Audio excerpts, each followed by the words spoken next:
نحمدہ ونصلی ونسلم علی رسولہ الکریم اما بعد فاعوذ باللہ من الشیطان الرجیم بسم اللہ الرحمن الرحیم واعتصموا بحبل اللہ جمیعا ولا تفرقوا۔ اللہ جل شانہ نے اس آیت کریمہ کے اندر مسلمانوں کے لیے ایک نعمت کا تذکرہ فرمایا ہے جس کو باہمی الفت اور محبت کہتے ہیں، اور اس کو پیدا کرنا، اس کو باقی رکھنا اسلامی تعلیمات کا محور ہے کہ مسلمان معاشرہ جو ہے وہ آپس میں جڑا رہنا چاہیے اور مسلمان معاشرے میں تفرق اور تشتت نہیں ہونا چاہیے۔ اس کے لیے رسول پاک صلی اللہ علیہ وسلم دنیا میں تشریف لائے تو آپ نے صحابہ کرام کے اندر اس چیز کو پیدا کیا، اور اللہ تعالیٰ نے اس آیت کریمہ کے اندر اسی کا تذکرہ فرمایا ہے۔ حق تعالیٰ فرماتے ہیں اللہ تعالیٰ کی اس نعمت اور احسان کو یاد کرو، اذ کنتم اعداء فألف بین قلوبکم، کہ تم آپس میں دشمن تھے لیکن اللہ تعالیٰ نے تمہارے دلوں میں الفت اور محبت پیدا کر دی ہے۔ تو یہ الفت اور محبت جو پیدا ہوتی ہے اس کی بنیاد کیا ہے؟ اللہ تعالیٰ نے دنیا کے اندر چیزوں کے جوڑنے کے اسباب متعین کیے ہیں۔ آپ کپڑے کو کپڑے سے جوڑنا چاہتے ہیں تو اس کا طریقہ یہ کہ سلائی کر دی جائے۔ آپ اینٹ کو اینٹ سے جوڑنا چاہتے ہیں تو اس کا طریقہ یہ کہ اس کے درمیان مٹی کا بنا ہوا گارا یا سیمنٹ کو آپ استعمال کریں گے۔ آپ کاغذ کو کاغذ سے جوڑنا چاہتے ہیں تو آپ گوند کا استعمال کریں گے۔ یہ دنیا میں چیزوں کو جوڑنے کا ذریعہ ہے۔ اسی طرح انسانی قلوب یہ آپس میں مل جائیں، انسانی دل، انسانی معاشرہ یہ آپس میں مل جائے، اس کے لیے اللہ تعالیٰ نے دین اسلام کی دولت سے نوازا ہے کہ دین اسلام وہ ایسی چیز ہے کہ جس سے انسانی معاشرے کو ایک پلیٹ فارم پہ اکٹھا کیا جا سکتا ہے اور انسانی معاشرے کے دل آپس میں جڑ سکتے ہیں۔ تو اللہ تعالیٰ نے اس آیت کریمہ کے اندر اسی نعمت کا تذکرہ فرمایا ہے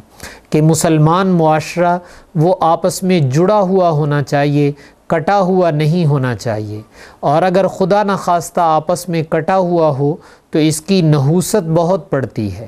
اور آپس میں جوڑنے کے لیے شریعت نے ایسی ایسی تعلیمات دی ہیں اور آپس میں جوڑنے کو اتنا اعلیٰ عمل قرار دیا ہے کہ رسول پاک صلی اللہ علیہ وسلم نے ایک موقع پر ارشاد فرمایا تھا کہ کیا میں تمہیں ایسا عمل نہ بتلاؤں جو نماز، روزہ اور زکوٰۃ سے بھی افضل ہو؟ صحابہ اکرام نے عرض کیا کہ یا رسول اللہ ضرور بتائیں، تو آپ صلی اللہ علیہ وسلم نے ارشاد فرمایا تھا صلاح ذات البین، کہ لوگوں کے درمیان اچھے تعلقات، خوشگوار تعلقات پیدا کرنا، جس کو ہم صلح کروانا کہتے ہیں، اچھے تعلقات پیدا کرنا کہتے ہیں۔ تو مسلمانوں کے آپس کے اچھے تعلقات، خوشگوار تعلقات، اس کو رسول پاک صلی اللہ علیہ وسلم نے روزہ، نماز اور زکوٰۃ سے بھی افضل قرار دیا ہے کہ یہ تمہیں مسلمانوں کے اندر پیدا کرنا چاہیے۔ اور پھر آپ نے ساتھ ہی فرمایا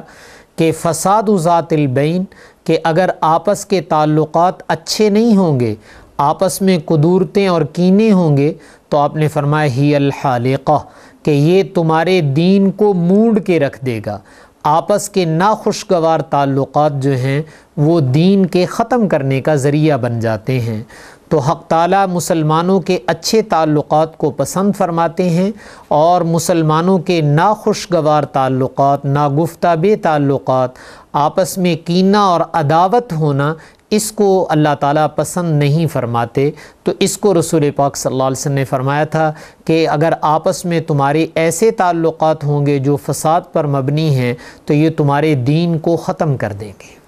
اور اسی طرح رسول پاک صلی اللہ علیہ وسلم نے اپنے دین کے جو اصول اور بنیادیں ذکر کی ہیں اور جو چیزیں سکھائیں، ان میں بہت بنیادی چیز یہ ہے کہ جھوٹ اور غلط بیانی سے منع کیا گیا ہے، لیکن مسلمانوں کے تعلقات اچھے بن جائیں اس کے لیے شریعت نے اپنے اس ضابطے کے اندر بھی ترمیم کی ہے۔ آپ صلی اللہ علیہ وسلم نے ایک روایت میں ارشاد فرمایا لیس الکذاب الذی یصلح بین الناس،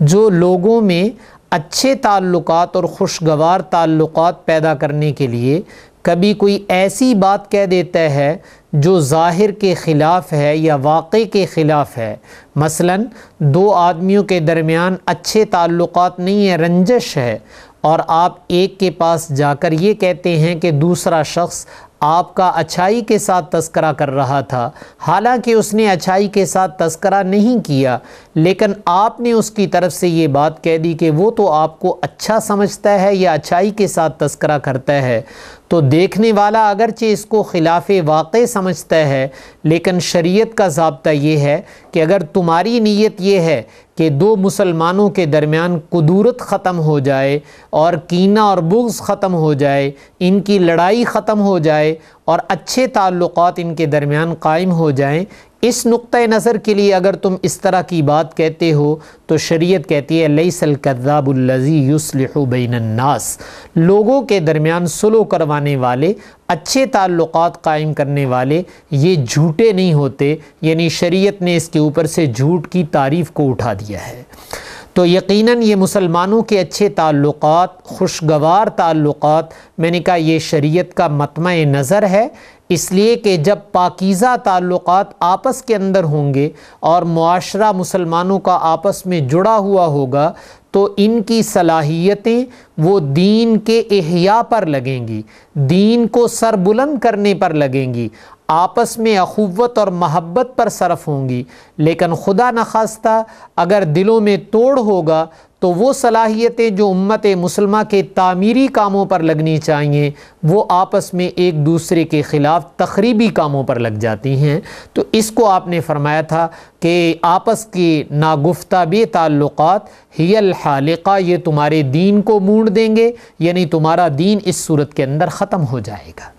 اور آپ صلی اللہ علیہ وسلم نے اچھے تعلقات کے لیے بہت ساری ترغیبات بھی دی ہیں. ایک روایت میں ہے کہ جو آدمی کسی اپنے بھائی کی ملاقات کے لیے جاتا ہے، یعنی اس کو ملنے کے لیے گیا ہے اور اس سے تعلقات اچھے ہوتے ہیں، تو حدیث میں آتا ہے کہ جانے والا اس کو کہا جاتا ہے کہ تو پاکیزہ ہے اور تیرا چلنا بھی پاکیزہ ہے اور تو نے اپنا ٹھکانہ جنت کے اندر بنا لیا. تو دیکھیے کسی مسلمان کو ملنے کے لیے جانا، اس پر کتنی بشارتیں حدیث کے اندر آئی ہیں. اور بعض روایات میں یہ الفاظ بھی آتے ہیں کہ فرشتے اس کو کہتے ہیں کہ اللہ تعالیٰ تجھے خوشحال زندگی عطا فرمائیں گے اور اللہ تعالیٰ تیری مہمانی کریں گے، اور اللہ تعالیٰ کی مہمانی یہ ہے کہ اللہ تعالیٰ جنت میں ٹھکانہ عطا فرمائیں گے جو مسلمان کسی مسلمان کو ملنے کے لیے جاتا ہے. تو مسلمانوں کے آپس کے اچھے تعلقات اور میل ملاپ، اس کو شریعت نے بڑی پسندیدہ نظر سے دیکھا ہے اور مسلمانوں میں اس کو پیدا کرنے کی سرتوڑ کوشش کی ہے. اور جہاں ایسی چیز نظر آئی کہ جس سے مسلمانوں میں نا اتفاقی اور کدورت ہو سکتی ہے تو شریعت نے اس کو دور کرنے کی کوشش کی ہے. اس لیے ایسی چیزوں سے منع کیا گیا ہے کہ جس سے آپس میں غلط فہمی جنم لے، بدگمانی جنم لے. ایسی باتوں سے رسول پاک صلی اللہ علیہ وسلم نے منع فرمایا ہے اور آپ کی تعلیمات اسی کے گرد جو ہے وہ گھومتی ہیں. آج مسلمان معاشرہ چاہے وہ گھر میں ہو، بازار میں ہو، دفتر میں ہو، کہیں بھی ہے، تو ہمیں اس کی کوشش اور اس کی ترغیب دینی ہے کہ مسلمان معاشرے کے اندر محبت ہونی چاہیے. رسول پاک صلی اللہ علیہ وسلم نے ایک جگہ مومن کی تعریف فرمائی ہے کہ مومن کسے کہا جاتا ہے، تو آپ صلی اللہ علیہ وسلم نے ارشاد فرمایا المؤمن مألف لا خیر فی من لا یألف ولا یولف، کہ مومن اسے کہا جاتا ہے جہاں الفت اور محبت پیدا ہوتی ہے. یہ گویا مومن کی تعریف ہے کہ مومن ہوتا ہی وہ ہے جس سے الفت جنم لے، جس سے محبتیں جنم لیں. یہ بطور تعارف کے رسول پاک صلی اللہ علیہ وسلم نے فرمایا ہے. جیسے دنیا میں ہم کسی علاقے کا تعارف کرانا چاہتے ہیں تو جو چیز وہاں زیادہ پیدا ہوتی ہے، جس کی پیداوار کثرت سے ہوتی ہے، اس کا نام لیا جاتا ہے. حالانکہ وہاں چیزیں اور بھی ہوتی ہیں، لیکن جس کی پیداوار کثرت سے ہوگی ہم اس کا نام لے کر کہیں گے کہ اس علاقے کی پہچان یہ ہے کہ یہاں یہ چیز زیادہ پیدا ہوتی ہے یا یہ زیادہ بنتی ہے، یہ اس کی علامت اور نشانی ہے. ایسے مومن میں اور بھی نیک اعمال ہوتے ہیں، لیکن جو اس کے اندر سے پیدا ہونے والی چیز ہے اور کثرت سے پیدا ہوتی ہے اس کو الفت اور محبت کہا گیا ہے۔ تو رسول پاک صلی اللہ علیہ وسلم نے فرمایا المؤمن مألف، کہ مومن جو ہے یہ تو الفت کی جگہ ہے، یہاں سے الفت اور محبت پیدا ہوتی ہے۔ اور آپ نے فرمایا لا خیر فی من لا یالف ولا یولف، اس بندے کے اندر کوئی خیر نہیں ہے جو محبت کرتا نہیں ہے اور اس سے محبت نہیں کی جاتی۔ آپ نے فرمایا کہ اس مومن کے اندر کسی قسم کی کوئی خیر اور بھلائی نہیں ہے۔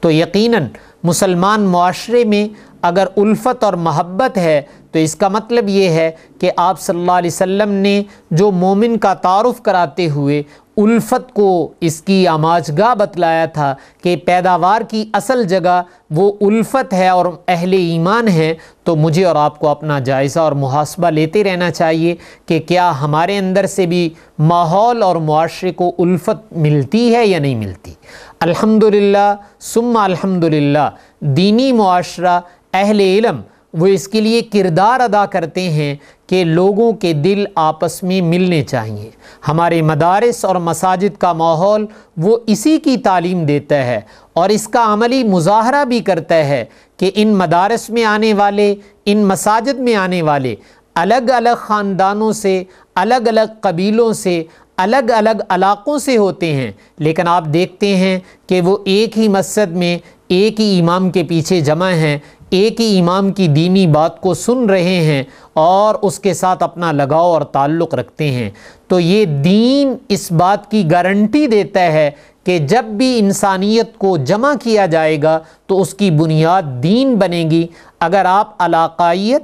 زبان اور خاندان کو بنیاد بنائیں گے تو یہ عارضی بنیادیں ہیں، ان پر امت کا اجتماع کبھی نہیں ہو سکے گا۔ جب بھی امت کا اجتماع ہوگا تو وہ دین کی بنیاد پر ہوگا کہ دین کی بنیاد پر امت مسلمہ جو ہے وہ جمع ہو جاتی ہے۔ دیکھیے اللہ تعالیٰ نے ہماری دین کی بنیادوں کو بین الاقوامی سطح پر حج ایک ایسی عبادت ہے کہ جس میں امت مسلمہ کا اجتماع ہوتا ہے۔ پوری امت مسلمہ اس دین کے گہوارے کی وجہ سے جو بیت اللہ کے نام پر ہے یا مسجد نبوی کے نام پر ہے تو پوری امت وہاں جمع ہو جاتی ہے، اس لیے کہ بنیاد دین ہے۔ لیکن اگر بنیاد دین کو ہٹا کر کسی اور چیز کو بنایا جائے تو ایسی صورت میں امت کا جمع ہونا مشکل ہے۔ تو جس چیز کو اجتماع کا بنیاد بنایا گیا ہے تو ہمیں ان دینی چیزوں کو اجاگر کرنا چاہیے اور اس کو امت کے اندر پیدا کرنا چاہیے، اور یہ اپنا مطمع نظر ہونا چاہیے کہ ہماری وجہ سے دلوں میں جوڑ پیدا ہو، دلوں میں توڑ پیدا نہ ہو، دل آپس میں پھوٹ کا شکار نہ بنے بلکہ دل جو ہے وہ جڑنے کا شکار بنے۔ تو یقیناً یہ اسلامی تعلیمات سے ہوگا، اور رسول پاک صلی اللہ علیہ وسلم اسی کو امت کے اندر پیدا فرما کر گئے تھے، اور اللہ تعالیٰ نے بھی قرآن پاک کی اس آیت کے اندر اسی کا تذکرہ کیا ہے کہ تم اللہ کی نعمت کو یاد کرو کہ اسلام سے پہلے تو تم دشمن تھے لیکن فَأَلَّفَ بَيْنَ قُلُوبِكُمْ فَأَصْبَحْتُمْ بِنِعْمَتِهِ إِخْوَانًا، کہ اللہ تعالیٰ نے تمہارے دلوں میں الفت پیدا کر دی اور تم آپس میں بھائی بھائی ہو گئے ہو۔ تو وہ دین جو رسول پاک صلی اللہ علیہ وسلم لے کر آئے تھے وہ آج بھی موجود ہے، صرف اختیار کرنے کی کمی ہے کہ آج ہم ان کی تعلیمات کو نظر انداز کرتے ہیں، جس کی وجہ سے دلوں میں قدورتیں پیدا ہوتی ہیں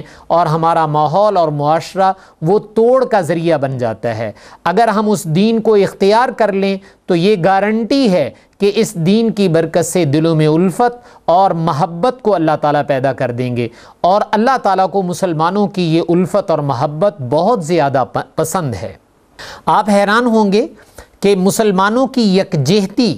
اور آپس کی محبت کے اظہار کے لیے شریعت نے اپنے بہت سے ضابطوں میں تبدیلی کی ہے۔ ایک تو میں نے ابھی عرض کیا تھا کہ سچ اور جھوٹ، اس کے اندر یہ کہا کہ اگر اصلاح کے لیے وہ ایسا کہہ دیں تو اس کو جھوٹا نہیں کہا جاتا۔ آپ جانتے ہیں نماز کا ایک عمل ہے، اور نماز کے عمل کے اندر دائیں بائیں دیکھنا اور کسی سے بات چیت کرنا، چلنا پھرنا، یہ ساری چیزیں ممنوع ہوتی ہیں، لیکن جہاں مسلمانوں کی اجتماعیت اور اتحاد کا مظاہرہ کرنا پڑے تو شریعت نے اس کے اندر بھی تبدیلی کی ہے۔ قرآن پاک کے اندر مستقل اس کا تذکرہ ہے جس کو ہم صلاۃ الخوف کہتے ہیں، کہ میدان جنگ کے اندر اگر مسلمان لڑائی لڑ رہے ہیں تو ایسی صورت میں ایک طریقہ یہ بھی ہو سکتا تھا کہ آدھے مسلمان الگ نماز پڑھیں اور آدھے مسلمان الگ نماز پڑھیں، لیکن اس سے کسی کے ذہن میں یہ خیال آ سکتا تھا